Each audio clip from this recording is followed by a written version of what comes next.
Il y a quelques semaines à Paris, vous étiez à la conférence humanitaire et vous avez évoqué la réouverture de l'aéroport de Goma.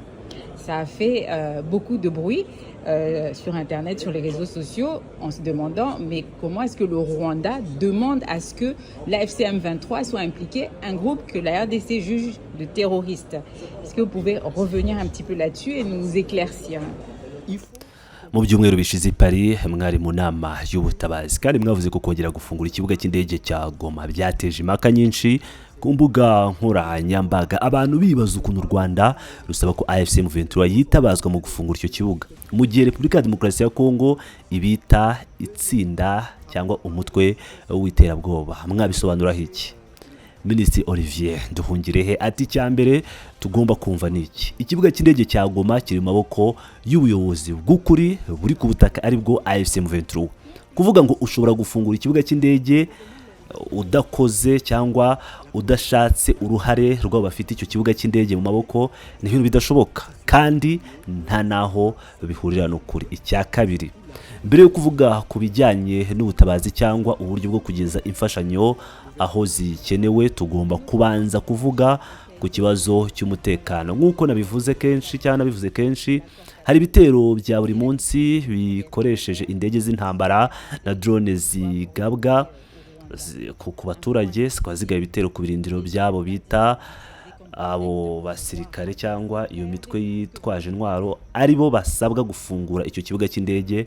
Niyo mpamvu umuryango mpuzamahanga ugomba kubanza gusaba kubahiriza agahenge no guhagarika ibitero byo mu kirere. Ibyo nibyo bizatuma hashoboka gushyiraho inzira zemerera ubutabazi kugera aho bukenewe. Umunyamakuru yongera amubaza ati ikindi kibazo cyagarutsweho i Doha cyangwa cyagarutsweho i Doha ubwo hasinywaga amasezerano y'amahoro, ni ikibazo kijyanye n'abagize FDLR muri Repubulika ya Demokarasi ya Kongo. Abanyekongo bamwe bavuga ko u Rwanda rukoresha ikibazo cya FDLR nk'urwitwazo rwo kugaba ibitero muri Kongo. Murabisubizaho iki? Minisitiri Olivier Nduhungirehe ati twasinye amasezerano n'amasezerano ya Washington yo kwa 27.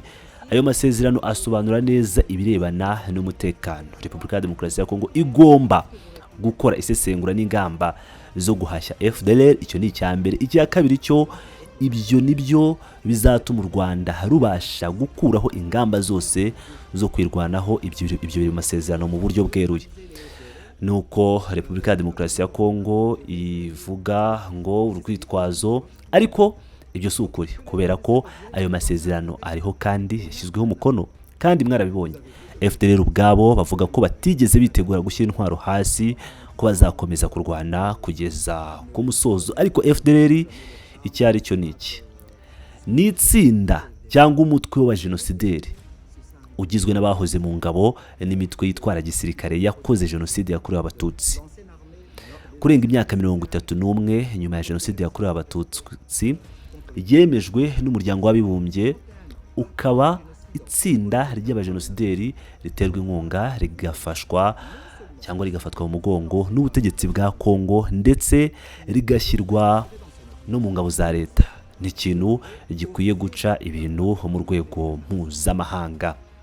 Ngira nk'uko mwiyumvira rero, uyu ni Olivier Jean Patrick Nduhungirehe aho yagarukaga ku kibazo cya Goma, ikibazo cy'uburasirazuba bwa Repubulika ya Demokarasi ya Kongo, harimo ikibazo cy'ikibuga cy'indege cya Goma, ikibazo cya FDLR. Ibyo bibazo bibiri nibyo yagarutseho mu buryo burambuye, aho abanyaburayi bari bakomeje kumubaza ibibazo bitandukanye. Ni Rwanda muri Angola mu nama ya 7 ihuza umuryango wa Afurika n'Uburayi, EU Summit, African Union, European Union Summit.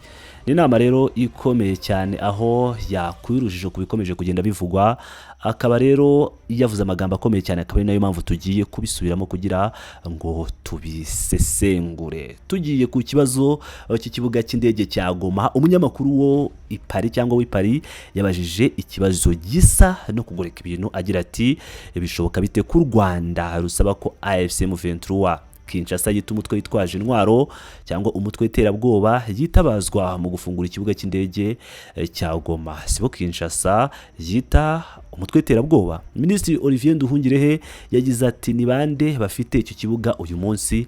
Ni AFC M23. si Kinshasa, si MONUSCO, si izindi nzego, n'abantu bari ku butaka ubu.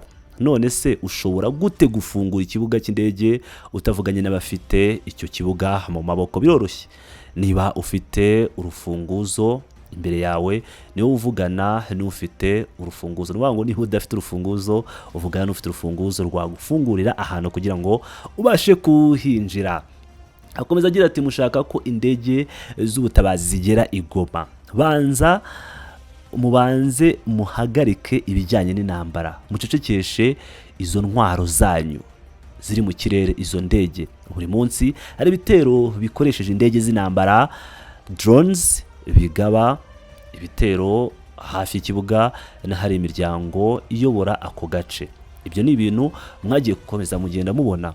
None se ni gute indege zasohoka cyangwa zagwa ku kibuga mu gihe ibi bombe bigiye bitandukanye bigwa hejuru yacyo? Banza wubahiriza agahenge, banza uhagarika ibitero byo mu kirere, hanyuma inzira z'ubutabazi zizakora. Ibyo si politike, ni ugutekereza ku buzima bw'abantu. Ku kibazo cya FDLR yagize ati, umunyamakuru nyine yakurishije ikibazo cya FDLR, agira ati abanyekongo bavuga ko u Rwanda rwifashisha ikibazo cya FDLR nk'urwitwazo rwo kugaba ibitero kuri Kongo. Minisitiri yasubije mu buryo bwitonze agira ati hari amasezerano yasinywe, amasezerano y'amahoro ya Washington yo kwa 27, hari ibyo asobanura neza ku by'umutekano. Ayo masezerano avuga ko Repubulika ya Demokarasi ya Kongo igomba gukora ibikenewe kugira ngo ihashye FDLR. Icya kabiri, n'ibikorwa u Rwanda ruzakuraho ingamba zose zo kwirinda no kwirwanaho. Ibyo byashyizwe mu masezerano mu buryo busobanutse neza. Ariko se reka turebe ku bihari uyu munsi. FDLR ni umutwe ufite imizi mu bakoze jenoside yakorewe abatutsi mu Rwanda. Uyu mutwe uracyakomeza gukorera no kwidegembya mu burasirazuba bwa Repubulika Iharanira Demokarasi ya Kongo, kandi bafite intwaro, bafashwa bagashyirwa mu ngabo za FARDC, kandi bakavuga ubwabo ko batazashyira intwaro hasi. Ibi biri kuba mu gihe cy'imyaka 30 ishize jenoside yakorewe abatutsi ihagaritswe mu gihugu cy'u Rwanda. Abahoze bari mu mitwe y'abanazi, ngira ngo murabizi neza ko bibeshye bakagira ikindi gisirikare bakorana nacyo cy'amahanga. Ngira ngo murabizi ibyahita biba. Isi ntabwo ari kubirebera nk'uko bimeze muri Repubulika Iharanira Demokarasi ya Kongo, ariko kuri twe baratubwira ngo mureke, ntacyo bivuze. Minisitiri yabivuze mu magambo make ariko arimo ukuri. Ati bikwiye gutera impungenge zikomeye umuryango mpuzamahanga, kandi koko nibyo. Ayo namwe magambo yavuzwe na Olivier Jean Patrick Nduhungirehe ubwo yari Rwanda muri Angola, aha twibazo n'abanyamakuru b'abanyaburayi bakomeza kuvuga uburyo u Rwanda rukomeje kuvugira M23 ku bijyanye n'ikibuga cy'indege cya Goma, mu gihe u Rwanda ruvuga ko leta ya Kinshasa igomba kwicarana na M23 bakaganira ku ifungurwa ry'ikibuga cya Goma, aho kugira ngo bashyire igitutu kuri M23 ngo ifungure ikibuga kandi ari gifite mu maboko.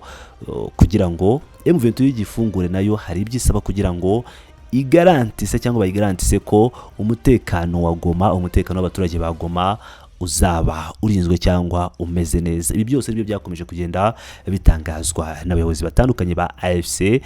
M23 akaba nayo mpamvu bifuza ko ibijyanye n'ifunguro ry'ikibuga cy'indege byaganirwaho i Doha muri Qatar, ahakomeje kuvugirwa cyangwa hakomeje kuganirwaho ibijyanye no kugarura amahoro mu burasirazuba bwa Repubulika ya Demokarasi ya Kongo hagati ya AFC M23 ndetse na leta y'i Kinshasa. N'ibisanzwe ni Pilot News TV, ndabakunda cyane.